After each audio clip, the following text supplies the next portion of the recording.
Welcome. This is Aberration Unattractive, and we are here just waiting for our friends so we can start a game. So we're going to discuss some topic while we wait. Hey, Derp. Howdy, partner. Hey, so I think you're going to like today's topic. It's what we've been talking about doing. Oh, God. There's so many things we've talked about. But yeah, I thought we'd talk about evil games. Oh, well, yeah. And I'll tell you why I came up with or decided to do this topic. I just recently got this great book. It's called The Game Master's Handbook of Proactive Role-Playing. It's by Jonah and Tristan Fishel. And there's a whole series of these books called, The Game Master's whatever, right? And they're all really good. But this particular book, it caught my eye, and I've actually read like most of the book already. I just got it earlier this week, and that's all I've been doing is reading this book. It talked about playing evil campaigns and what they learned from those evil campaigns to use them in their, all of their campaigns. So first, we've played an evil campaign, and we had probably the best time doing it. And oh God, it was so fun. It was literally by accident. Yeah, I don't, because we definitely did not start off intending for it to be evil. It was just going to be a normal campaign, and I think it was the whole plan was it to be like a one shot, and we just kept playing with these characters, and everything we played was like, we're just going to make this part of that, and we're just going to be evil because we're pirates. That was the thing, though, right? It's not that we were evil; we were pirates. We were evil with goals. Yeah. And that's one of the things that it really talks about is goals. It's a very important part of playing evil campaign or any campaign in general. So yeah, having goals. So I remember you telling me back in the day whenever we were talking about our evil campaign, and you talked about how we stumbled upon it by accident, all the right answers, right? Yeah. And that was from a YouTube video by Matt Mercer, right? Mm-hmm. Yeah, so I've got a link to that video, which I'll put in the comments. And I watched that video just to refresh, and taking a look at his notes, things he talks about is like, curbing the murder hobo of players, and then saying, you can play evil characters if you want. Just here are some tips to live by. So he talks about remembering there are always consequences to your actions, right? Because even murder hobos, they've got to deal with whatever dumb thing they do. And he says, always communicate and collaborate at the table. And I think that was like the one of the things we definitely took off with the pirates, was we were always talking and working together on what we wanted to do. Yeah, that was a very unique situation, though, because we kind of didn't have anything else to do. Yeah. We were just kind of stuck in the same place. So, I mean, it was just constant. When we weren't playing, we were talking about playing. And like I said, we didn't intend to play evil characters. We intended to play pirates. So we weren't like, hey, let's do an evil campaign. We were like, let's do a pirate campaign. Pirates aren't good people. Yeah. So just kind of, instead of trying to do an evil campaign, like I said, did pirates, and then we just played pirates, and pirates are evil.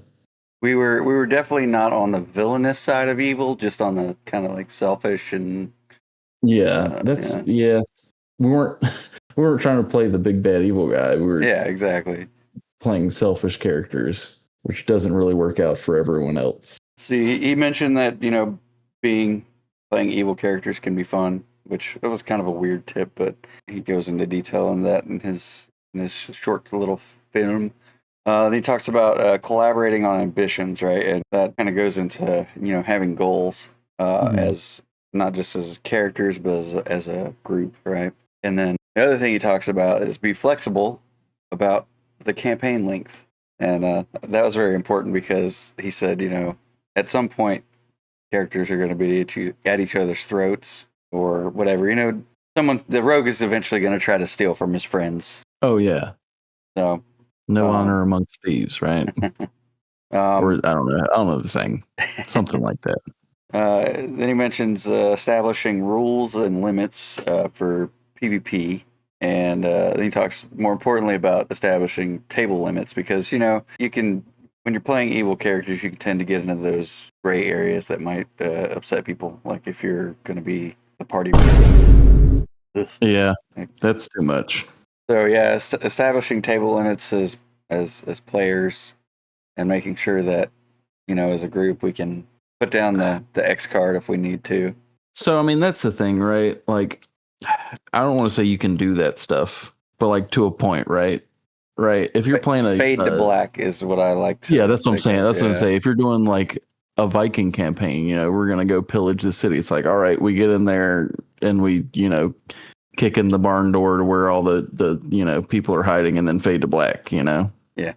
Yeah, like that kind of thing. Because like, I mean, if you want to play that kind of stuff, that's weird. No ifs, ands, or buts about it. That's weird. Yeah. And finally, he talks about using economic and political motivations in your evil campaign. Those make for the best, I guess, for your evil characters, depending on their motives, right? Especially if you're going for that damn near BBEG. I think that is the most important thing, is to have a very solid goal or driver. Yeah. Because if you don't have that, you're just like, I'm just an evil guy. Then you just kind of turn into a murder hobo at some point, right? Mm-hmm. If you don't have some kind of thing like, oh, we're gonna try and use I don't know, like political turmoil, or like overthrow this government by nefarious means to try and take power over this country. Like you gotta have something you're working towards that keeps you on a rail, right? Yep. Because if you're just like, oh, we're just evil guys playing a campaign, you're gonna get derailed and you're gonna just all be murder hobos. It's gonna happen. Yeah. The book really touched on that early on, and that's where they really noticed a difference in how easily their games could become stale or go off the rails or whatever. They did some experiments in their later games after they played their evil campaign, because basically what they figured out is like, so instead of having like this fleshed out storyline of what they wanted to do, like they just said, okay, we're gonna play evil characters, and then characters are gonna set goals and then go for it from there. And they used a lot of the same techniques there. Like when they made their characters, they all worked together to come up with their goals, so that they all had something that aligned together. They could all have different goals, but some of them overlapped, and that could help out a lot with driving the story forward, right? And then goals will change over time, that kind of thing. And they noticed that in this particular type of game style, instead of being reactive, they were being proactive, right? So they noticed that, like in a lot of fantasy storytelling, the villains tend to be proactive while the heroes always tend to be reactive, right? I never really thought about that, but that is, now that you mention it, that's something that, thinking back on it, we weren't really ever waiting for you to tell us, we weren't going into a bar asking a barkeep for a job. We were going into a bar and like making things, like doing things, Yeah, exactly. So we're like, hey, what jobs do you have? We were like, hey, give us your wallet. Yeah, so they decided to take this concept and apply it to their hero line games, right? And they found that it actually works really well, and is actually very easy to incorporate, even if you were to be playing a pre-written campaign type setting. You can still put these things into the game and make it fun. And I was kind of thinking back on all the times we've played, and all of our characters, they have some sort of goal, and that always seems to drive the game forward, right? And we can somehow try to connect it to the game in general, right? What they talk about in the book is it all starts with character creation, right? So one of the things that I've been trying to do with games that we play later on is I'd like us to do character creation as a group, right? Yeah. And so one of the things that the characters will do at that point is they will start developing specific goals. It says to have like a few goals, right? So you want to have like a long-term goal, when it's going to take like campaign length time to complete, or something like 6 to 10 sessions, something like that. And then they talk about mid-length goals, and those will take like 3 to 6 sessions to finish. And then you have short-term goals, which are like 1 to 2 sessions. And those goals all align with each other. Like the short-term goals will eventually lead to completing the midterm goal. The midterm goal eventually to the long-term goal, right? I think that is kind of what happened with our pirate campaign. Yeah, we kind of devolved. We kind of started into that. We were all, we did the first session kind of assuming a one shot, and then it kind of turned into, hey, there's a big bad pirate we have to go kill because he's, completely, we're big bad pirates. He's big bad pirate. We got to fight him. That's just what it is. That's how it works. So we're all kind of on the same page with that, but then we each had our own individual kind of goals aside from that. So we established the main goal, the main plot, and then we worked on all the subplots. But we were all on board with the main plot, which I think was very, like, no one in our party was trying to, like, just go off and do their own thing. They're like, everything we do has to drive us towards the main goal. Yep. And we may have all had our own individual goals, but we were all interested in seeing each other succeed in the same boat, so to speak. Yeah. So yeah, that kind of brings up why evil campaigns can fail is, everyone wants to do their own thing when they do an evil campaign, I think. Yeah. And that's not helpful to make it actually work. It's doable. It only works if the goals of all the characters align together, or at least a couple of the characters align together, so that, helping each other succeed can drive the story forward, right? So like talks about in the book, like having like goals that are similar. Like say one guy, he's the rightful heir to this lordship, right? And there's a warlord that has taken over, so he wants to get rid of the warlord. And then another character's like, a warlord killed my family and I want vengeance. Well, it turns out they've got the same kind of goal in line, right? And then the third one's like, warlord stole my family heirloom and just wants to get his family heirloom back. Something, things along that line. Yeah. And they don't even have to be that linked. So like it could be just by location. Something I was gonna say, I think you don't necessarily, because I mean, in any campaign, right, everyone's not going to be perfectly aligned. Yeah. But I think you could it's easier to run a hero campaign where no one has the same goal than it is where, like, running an evil campaign where no one has the same goal. I say for an evil campaign, everyone has to be kind of lined up. You could probably get away with having one party member being a murder hobo because, like, you're evil, whatever. But if everyone's just running off, not paying attention to the main story, I think you're just going to get too far off track to really get anything done. Yeah. This book has been a really good read, and the way they've got it set up is, so first it talks about like character goals. So and they talk about making sure you do that as a group. That way, because you can have an idea of what you want your goal to be, but like if other characters or other players are talking about what their goals are going to be, it might influence you to change that goal a little bit, kind of line it up with theirs. Because, they might have this really freaking awesome idea, and you're like, man, I really want to be a part of that, right? Then it talks about doing factions and NPCs, right? So this is before you're even coming up with like what the story's going to be about. So you want it to be player-centric, right? So your players are coming up with these short, mid, and long-term goals, and that is the GM is getting the juices flowing. Okay, this is what this game is going to be about. So now you've got your world, and you say, okay, there are these factions in here. These factions, these NPCs are going to have goals that are either going to align with or oppose or be adjacent to the characters. That way it feels like it's really about the characters, and then there are challenges that are set in front of the characters to overcome and really kind of give it that story oomph that you need to keep your players engaged, right? And you can adapt your world around the goals so that, because, like we always talk about with things whenever you're creating, nothing is ever set in stone until it's put on the table, right? Yeah. So, and it talks about conflict, because conflict is going to be your main obstacle, right?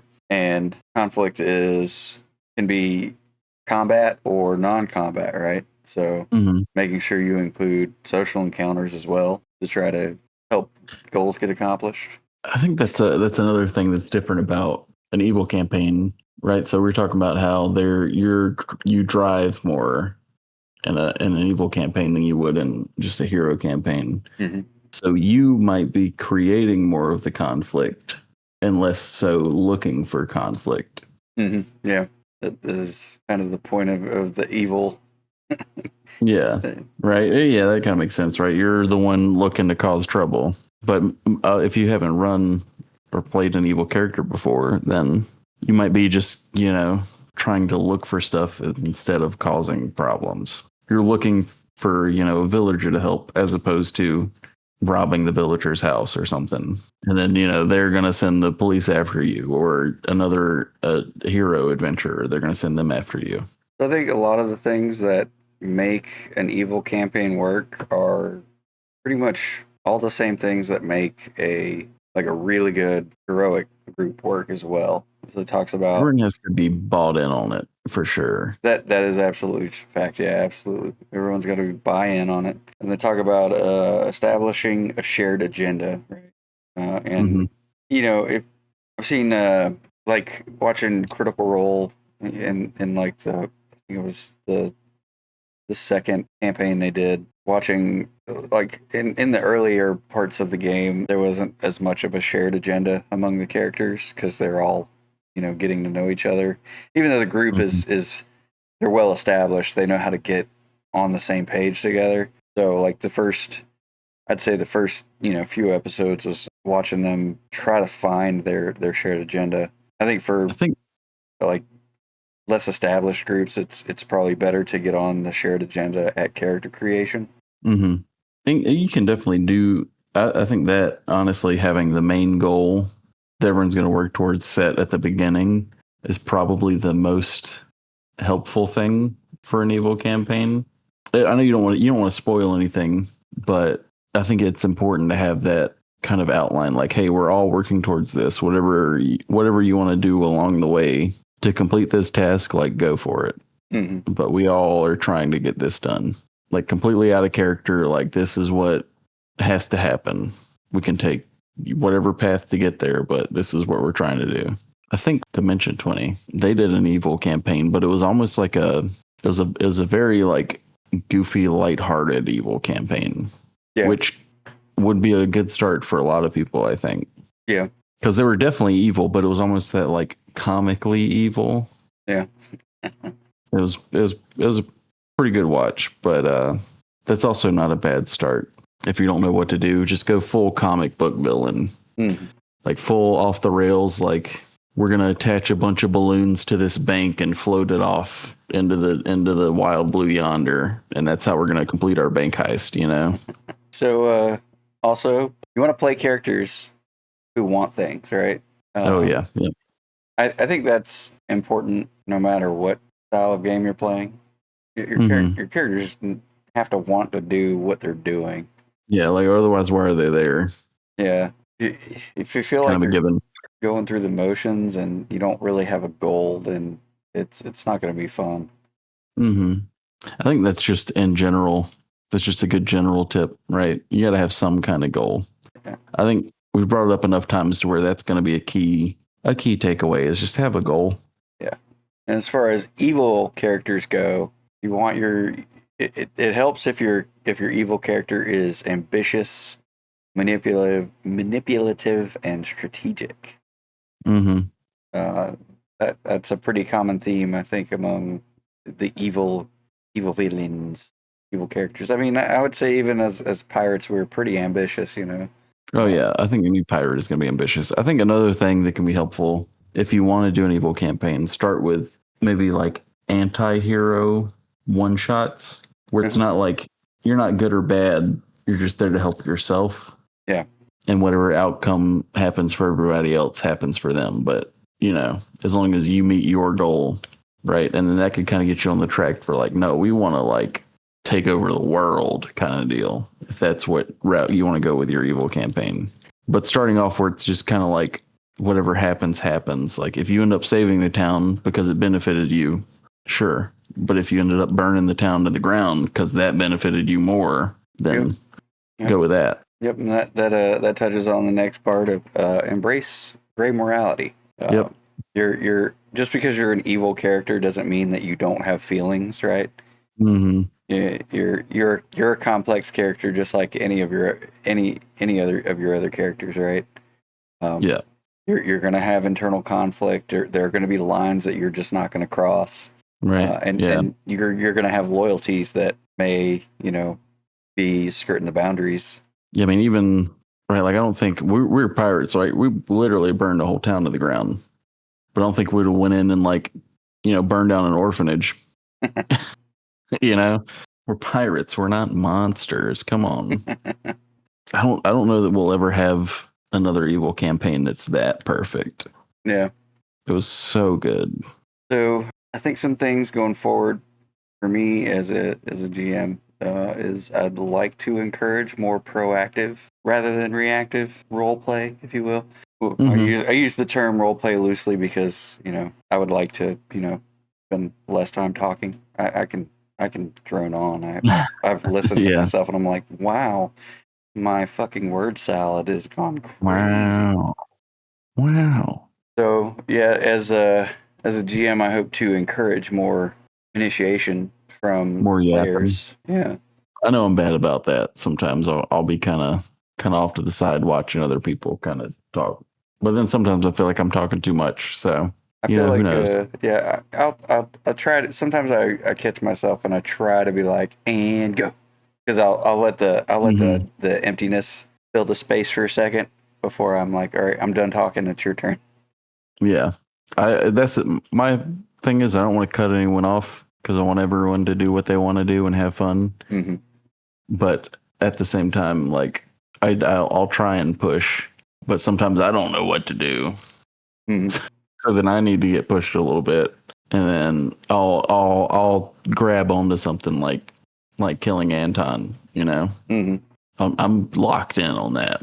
It's happening in my little kitty cat brain. That's happening. Anton is dying by my hand, and there's nothing anyone can do to stop me.